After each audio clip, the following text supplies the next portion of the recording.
Really? They have heavy influence on this administration. Bloomberg has reported that Center for American Progress has helped build the platform that triumphed in the 2008 campaign. No! Did you do that, George? And Time magazine noted that not since the Heritage Foundation helped guide Ronald Reagan's transition in 1981 has a single outside group held so much sway. Yep. Now, let me introduce you to somebody else. He's the head of Obama's transition team, John Podesta. He's also the founder of the Center for American Progress, former Clinton administration official, and the guy who not only laid out the plan for how the Obama team would be put together, he staffed the senior levels of the White House. He's the guy who found all the cabinet members, so our president didn't have to do any of that hard thinking. He also has helped staff the top layer of government agencies. He's a patriot. Now, with that kind of influence, especially when no one elected you, oh man, you could do all kinds of stuff. We'll show you how some of the evidence is stacking up that shows that some of that influence may not be in your best interest. But the spooky dude, spooky dude. Shh. It's important to see what Soros is investing in. Could there possibly be any conflicts of interest? No, they're looking out for you. Through his Soros Fund Management Hedge Fund, Soros is heavily invested. I just want to show this. First, we start here. Crime Inc. George Soros, spooky dude. He starts Center for American Progress, headed by John Podesta. Center for American Progress with John Podesta selects the Obama transition team. Isn't this great so far? Next step, Soros. Soros is thinking about buying, oh, I like gasoline-powered braziers. I like that.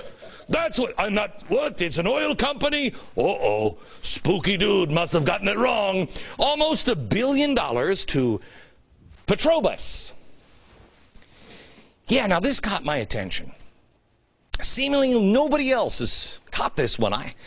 That's weird, because by the time we get to the end of Crime Inc. here, whoa, you're going to think, that is strange. Remember, Petrobras, Brazil's state-controlled oil behemoth. It's Brazil's version of big oil, but they've nationalized it for the little people's convenience. They've netted $15 billion in profits just last year. As of March 31st this year, SEC filings show Soros has $637 million invested in Petrobras. Yeah. Last December, the fund had $9 million invested in the country, $900 million invested in the company, making Petrobras one of the fund's 2 largest stakes. Got it? 2. One of the 2 largest stakes that we can find in Soros's investments. Now, what was it that he saw that the rest of the world didn't? Is he just that much smarter, or is it maybe that spooky dude, has some connections? What? You wouldn't use your connections? Yeah. I'm not sure if he knew that the administration would be making a $2 billion preliminary commitment for Petrobras. For exploration, just days after he strengthened his investment. Isn't that weird? You see, he's got some connections here, but I'm sure he had no idea what was coming on the other side of the circle. No, it's probably just another one of those bad luck situations for Obama, because this doesn't seem to pass the smell test at all. No, billionaire investor dumps money into a state-controlled Brazilian oil company. Days later, the American administration dumps $2 billion into the exact same company. What are the odds, Gilligan? Let's go here. George Soros starts a Center for American Progress with John Podesta. John Podesta's Center for American Progress selects the Obama transition team. Okay. Soros buys $900 million in gasoline-powered bras. Then, in a completely unrelated story, BP has their oil spill. But wait a minute. Who's this guy? John Podesta? John Podesta is the guy who does all the lobbying for BP? Certainly. I'm sorry, Tony Podesta, certainly no relation to John Podesta other than their brothers. We'll have to come back to that one later in the show. So then, Center for American Progress starts to make Obama policy. This one, we'll show you, laid out by Bloomberg and the Wall Street Journal. One of the policies, cap and trade, which goes right to Crime Inc. and all of the Obama friends with the climate exchange in Chicago. That's weird. Then Obama suspends the deep water drilling at 1,500 meters. He says, hey, that's dangerous. 1,500 meters, that's crazy. Petrobras is drilling at 2,777 meters. Obama knows it and loans $2 billion to Petrobras.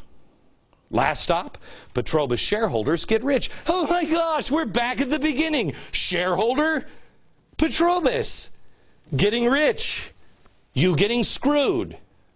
You see how this works? Don't you feel better inside? The American president is out looking for you. This administration is crippling the American competitors of Petrobras right now. The biggest winner in this oil spill and all of these things is Petrobras. Mind you, this is a multi-billion-dollar company that rakes in tens of billions of dollars in profit each and every year.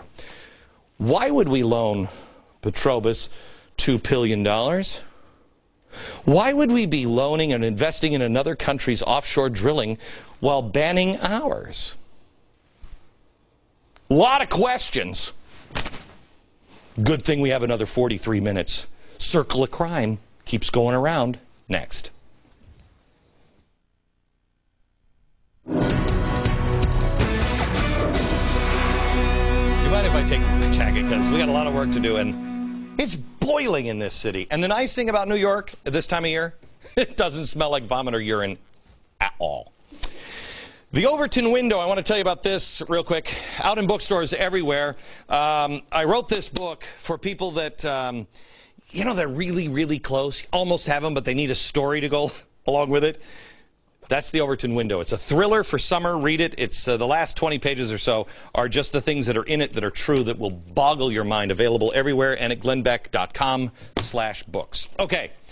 We're showing you the circle of deception in the Obama administration and the BP oil spill. It really is Crime Inc. This is a circle that is absolutely amazing. It's probably one of the bigger crimes, and no one in the media doesn't seem to care. I mean, I think that's the biggest crime. Nobody in the media seems to want to put a full day's work in. I'm sure it's just another one of the president's bad luck circumstances. Sure. Looks bad.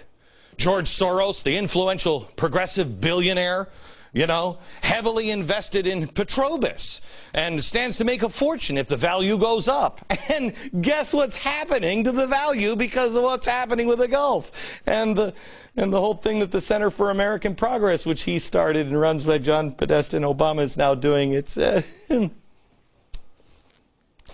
last break I showed you his Center for American Progress. I touched on the influence over the administration. Well, stop with the conspiracy. Yeah. I want to show you the response in the BP oil spill. Way back on May 3rd, the Center for American Progress said the White House should demand BP set up an escrow account worth billions to pay the Gulf Coast residents. Do we have that anywhere? No, just in here? Well, we did it. Yeah, it was done last week.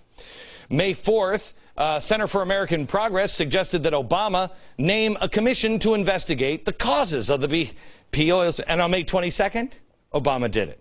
May 21st, Center for American Progress, John Podesta, privately implored White House officials, name somebody to be the public point person for the spill response. Yeah. And then, surprise, surprise, the Obama administration did it. If I got any of this wrong, Mr. President, you just let us know. Yep, dial 2. You got the number. You call me. This is not the first time that the Obama administration has listened to the Center for American Progress. They've got it all in here. All in here. They've got the Spain Green Jobs program. This is the report on Spain's green jobs.